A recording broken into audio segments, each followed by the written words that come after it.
தமிழ் திரையுலகின் உச்ச நட்சத்திரமாக திரைப்பவர் தான் நடிகர் விஜய். விஜய் தமிழக வெற்றி கழகத்தை தொடங்கிய பிறகு நடிப்பிலிருந்து விலகுவதாக அறிவித்தார். அறிவிப்பு அவரது ரசிகர்கள் மத்தியில் பெரும் எதிர்ச்சியும் சோகத்தையும் ஏற்படுத்தியது. அவரது நடிப்பில் அவரது கடைசி திரைப்படமான ஜனநாயகன் உருவாகி வருகிறது. இந்த படம் எப்போது ரிலீஸ் ஆகும் என்று இதுவரை அறிவிக்கப்படவில்லை. இந்த நிலையில் விஜய் நடிப்பில் உருவாகி அவரது ரசிகர்கள் மத்தியில் ஃபேவரட் படமாக தற்போது வரை திகழும் சச்சின் படம் மீண்டும் வெளியாக உள்ளது. இந்த படம் கோடை விருந்தாக ரிலீஸ் ஆகும் என்று படத்தின் தயாரிப்பாளர் கலைப்புலி தானு சற்று முன் அறிவித்துள்ளார். விஜய் நடிப்பில் முழுக்க கல்லூரி காதலை மையமாக வைத்து வெளியான படம் தான் சச்சின். மிகவும் துள்ளலான நகைச்சுவை கலந்த காதல் படமாக இந்த படம் உருவாகி இருக்கிறது. இந்த படத்தின் ரிலீஸ் தேதி தற்போது அறிவிக்கப்படவில்லை. சச்சின் படம் கடந்த 2005ஆம் ஆண்டு ரிலீஸ் ஆன படம். இந்த படம் வெளியாகி 20 ஆண்டுகள் வெளியானதை கொண்டாடும் விதமாக தற்போது ரீரிலீஸ் செய்யப்படுகிறது. சச்சின் படத்தை பிரபல இயக்குனர் மகேந்திரன் மகன் ஜான் மகேந்திரன் இயக்கியிருப்பார். இந்த படத்திற்கு ஜீவா ஒளிபரப்பு பண்ணியிருப்பார். தேவி ஸ்ரீ பிரசாத் இசையமைத்திருப்பார். விடி விஜயன் ஒளிப்பதிவு செய்திருப்பார்.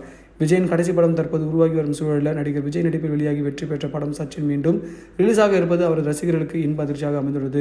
இந்த படத்தில் விஜய்க்கு ஜோடியாக ஜெனிலியா நடித்திருப்பார்.